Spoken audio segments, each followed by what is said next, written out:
Halo teman-teman semuanya, apa kabarnya? Semoga teman-teman sehat selalu. Saya Benediktus Stefanus. Hari ini pada tanggal 25 Januari 2021, kita memperingati sebagai Hari Penyakit Lepra Sedunia. Pada kesempatan ini saya akan membahas mengenai penyakit Hansen. Apa sih yang berbahaya dari penyakit ini? Penyakit Hansen dikenal juga dengan penyakit lepra atau kusta. Seperti apa pembahasannya? Yuk kita simak bersama-sama. Sejarah penyakit Hansen. Zaman dulu penyakit Hansen itu dianggap sebagai penyakit lepra atau penyakit kusta. Bila kita melihat dari zaman kitab-kitab suci, mungkin masyarakat di zaman tersebut berpikir bahwa penyakit kusta itu seperti COVID-19. Suatu penyakit yang masyarakat tidak tahu banyak tentang penyakitnya. Yang mereka tahu bahwa bila terkena kusta, maka dapat menyebabkan kecacatan. Tidak ada obatnya dan tidak diketahui bagaimana cara penularannya. Sehingga penyakit kusta waktu itu sering dianggap sebagai suatu kutukan. Bahkan penderitanya pun dianggap najis, sehingga harus diasingkan bahkan dikucilkan oleh masyarakat. 2000 tahun kemudian, di masa sekarang, seiring dengan kemajuan ilmu pengetahuan dan teknologi, kita sudah semakin mengenal penyakit kusta. Penyakit kusta sudah ditemukan obatnya dan penyakit kusta dapat disembuhkan.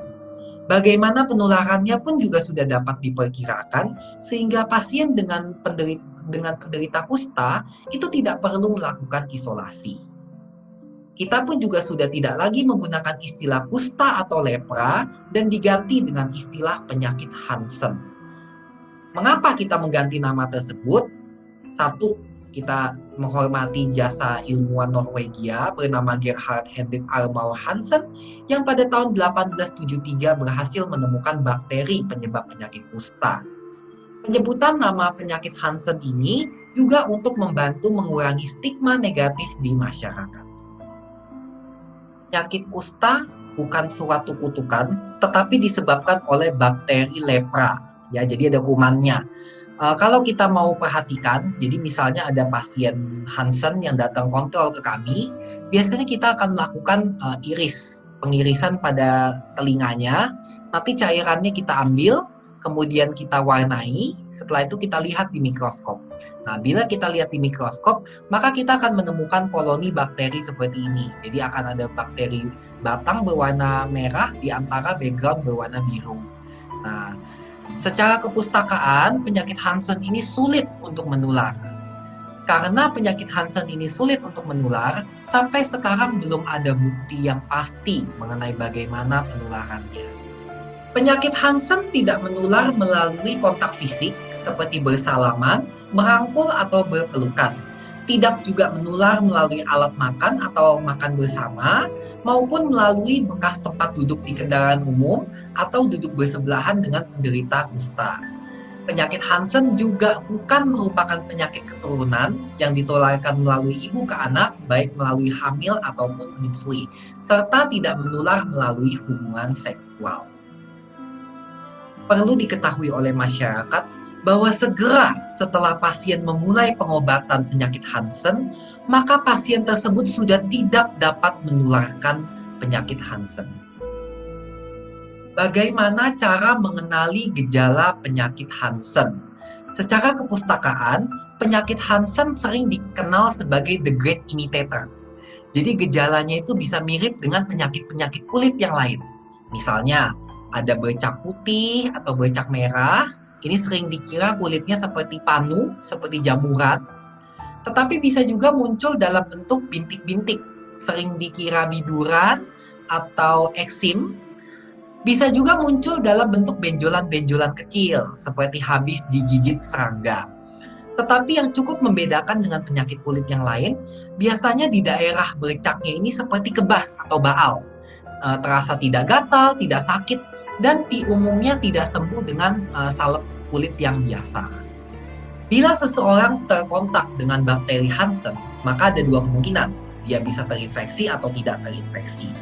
Pada pasien yang terinfeksi oleh bakteri Hansen tersebut, 95% akan tidak bergejala dan akan sembuh sendiri. Sementara yang 5% akan mulai bergejala, dan dari yang bergejala itu hanya 30% yang akan berkembang menjadi penyakit Hansen dan mengikuti spektrum penyakitnya. Penyakit Hansen terdiri dari beberapa stadium. Pada pasien penyakit Hansen yang bergejala ringan, maka dia nanti akan berkembang menjadi beberapa stadium. Tetapi pada dasarnya terbagi menjadi dua kelompok besar, yaitu kelompok lepromatosa dengan banyak bakteri atau multibasiler, ataupun kelompok tuberkuloid atau yang sedikit bakteri atau pausibasiler. Di mana antara dua stadium tuberkuloid dan lepromatosa ini terdapat beberapa peralihan yang kita kenal dengan istilah borderline. Pasien yang mulai bergejala ini ketika masuk ke dalam stadium yang borderline ini tidak stabil, di mana pasiennya nanti akan berkembang menjadi ke arah tuberkuloid atau ke arah lepromatosa, di mana gambaran penyakitnya, bentuk-bentuk lesi kulitnya itu pun juga berbeda. Penentuan spektrum ini dilakukan oleh dokter yang menangani pasiennya. Kegunaannya apa? Untuk menentukan jenis obat apa yang diminum dan juga menentukan lama pengobatannya. Serta dengan penentuan stadium ini, kita juga bisa melihat kemungkinan adanya penyulit selama pengobatan. Salah satunya yang kita kenal dengan istilah reaksi pengobatan kusta.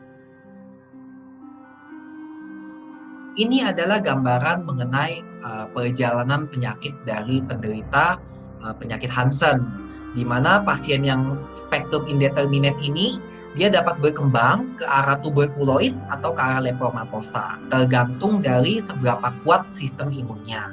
Semakin ke arah lepromatosa, maka kuman bakteri penyebab Hansennya ini lebih banyak, sehingga lesi kulitnya dan kerusakan yang ditimbulkan juga lebih banyak.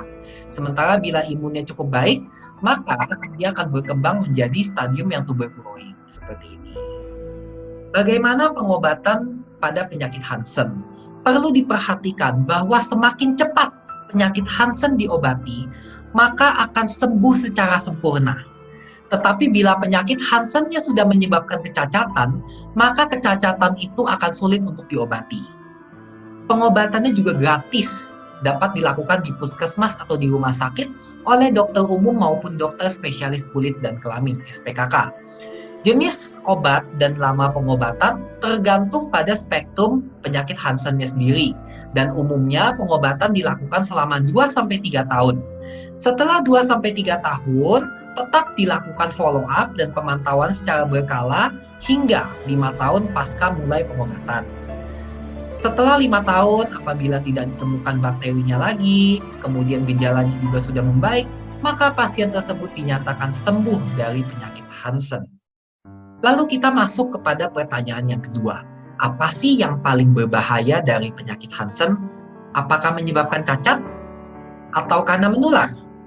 Atau mungkin karena pengobatannya lama? Ternyata jawabannya salah. Yang paling berbahaya dari penyakit Hansen adalah stigma dari masyarakat.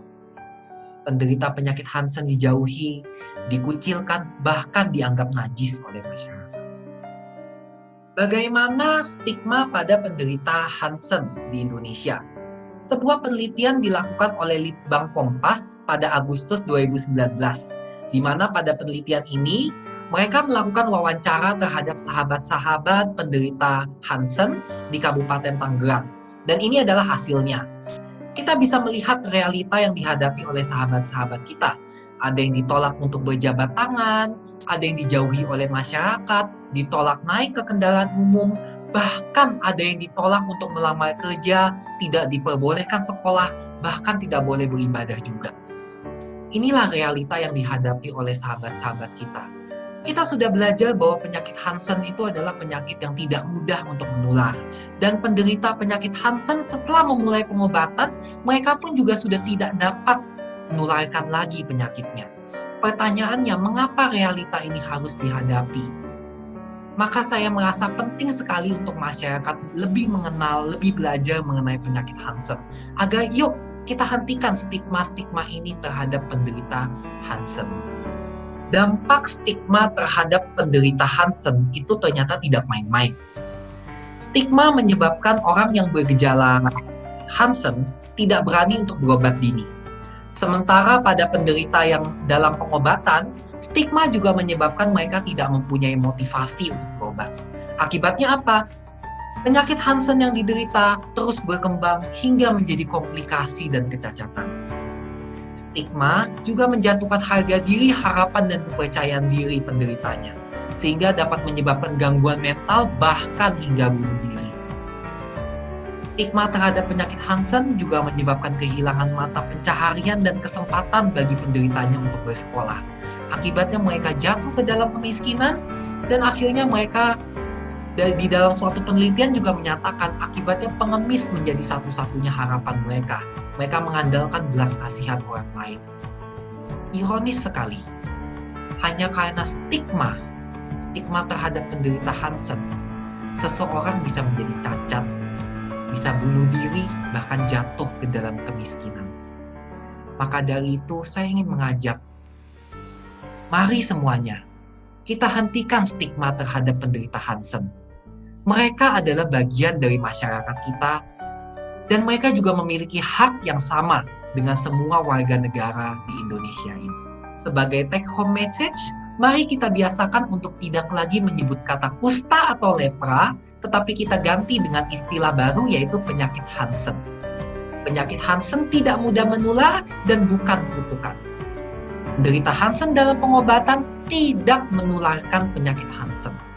Semakin cepat diobati, maka penyakit Hansen dapat disembuhkan tanpa cacat. Dan yang paling berbahaya dari penyakit Hansen adalah stigma. Stop stigma pasien Hansen. Terima kasih atas perhatiannya. Mari kita selalu memperingati Hari Penyakit Lepra Sedunia, kenali penyakit Hansen, dan hentikan stigma kepada mereka. Salam sehat, Tuhan memberkati.